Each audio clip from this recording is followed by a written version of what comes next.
भारतीय राजनीति में नेता अब गाली को भी चुनावी टूल बना चुके हैं और कांग्रेस इकोसिस्टम इस खेल में सबसे बड़ा खिलाड़ी बन चुका है।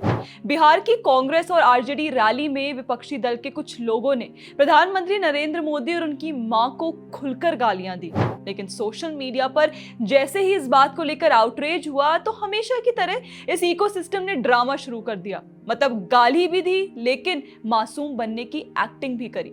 सबसे पहले तो देखिए कैसे कांग्रेसी इकोसिस्टम द्वारा फेक न्यूज चलाया गया। कांग्रेस आरजेडी की बिहार रैली में प्रधानमंत्री मोदी को गाली देने वाला व्यक्ति जैसे ही गिरफ्तार हुआ, इन कांग्रेसी मिनियंस ने उसे भाजपा के किसी नेता से जोड़ दिया।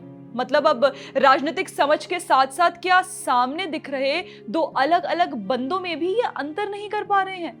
देखिए कैसे कांग्रेसी सपोर्टर रोशन राय ने पोस्ट किया कि जिसने मोदी को गाली दी वो दरअसल बीजेपी का कार्यकर्ता निकला। फिर नीमो यादव ने भी almost same tweet copy paste करके इसे भाजपा की साजिश बता दी। सोचिए वोट के लिए कांग्रेस कितने नीचे गिर सकती है।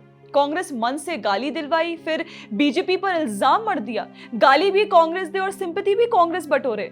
मतलब और उसी को लेकर फिर कांग्रेस इकोसिस्टम का भंडाफोड़ तब हुआ जब इन फोटोज में नजर आ रहा व्यक्ति नेक मोहम्मद, जिसको भाजपा का कार्यकर्ता बताकर पीएम मोदी को गाली देने वाले झूठे आरोप लगाए गए, उसने इनके खिलाफ एफआईआर दायर की।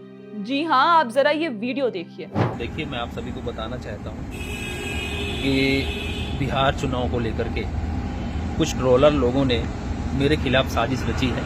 मेरे सोशल मीडिया अकाउंट से मेरे फोटो को निकाल करके और मेरे खिलाफ मोदी जी को गाली देने वाला बताया जा रहा है। मैं उसकी सूचना अभी थाने में आकर के, जितने लोगों ने मेरे खिलाफ कुछ स्क्रीनशॉट मुझे मिले हैं कुछ लोगों के माध्यम से, मैंने उनको लगा करके और थाने में भी सूचना दी है, जिसकी कॉपी ये अभी मैं आपको दिखा रहा हूँ और मैंने दिया है। तो सुना आप लोगों ने कि कैसे कांग्रेस आईटी सेल वालों ने रैंडमली किसी भाजपा कार्यकर्ता की फोटो लगाकर उस पर झूठे इल्जाम लगा दिए, केवल अपना पल्ला झाड़ने के लिए। और हाँ, ये रोशन राय जैसे टूल किटियों ने फैक्ट चेक होते ही अपना ट्वीट भी डिलीट कर दिया। मतलब गजब का झूठा पीआर चल रहा है कांग्रेस का बिहार चुनाव के लिए। अब जब कांग्रेस आईटी सेल की बात आए तो हम पत्तलकारों की गैंग को कैसे भूल सकते हैं। और ऐसे में राहुल गांधी के लिए सिंपिंग करते हुए दिखे हमें कथित पत्रकार राजदीप सरदेसाई। देखिए अपने एक पुराने 2013 के ट्वीट में वे कहते थे कि मोदी के फैन गाली देते हैं तो क्या ये मोदी को शोभा देता है। उन्होंने मतलब साफ कहा कि फैन की गाली की जिम्मेदारी मोदी की है। यानी उस समय उन्होंने सीधा ठीकरा प्रधानमंत्री मोदी पर फोड़ा। और अब 2025 आते ही वही राजदीप पलट गए।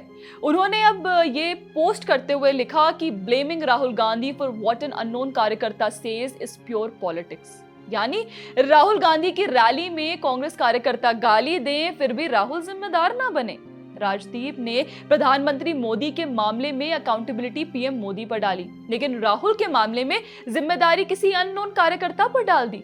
इसे ही कहते हैं कांग्रेस इकोसिस्टम का डबल स्टैंडर्ड।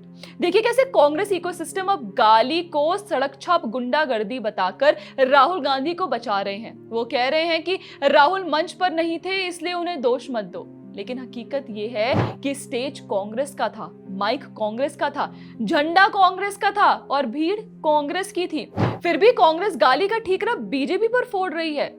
यही है उनकी नैरेटिव सेटिंग। कांग्रेस और उसका इकोसिस्टम हर बार एक ही खेल खेलता है। जब मोदी को गाली मिलती है तो वो कहते हैं कि ये जनता की नाराजगी है, और जब राहुल गांधी के मन से गाली निकलती है तो वो कहते हैं ये तो बीजेपी की साजिश है। मतलब कांग्रेस गाली भी खुद देती है, सिंपैथी भी खुद लेती है और जिम्मेदारी भी दूसरों पर डालती है। आप हमें कमेंट सेक्शन में बताइए कि इससे बेहतर गाली वाली राजनीति के और उदाहरण क्या हो सकते हैं। बाकी आप ऐसे और वीडियोस के लिए हमारे चैनल को फॉलो करना ना भूलें। जय हिंद।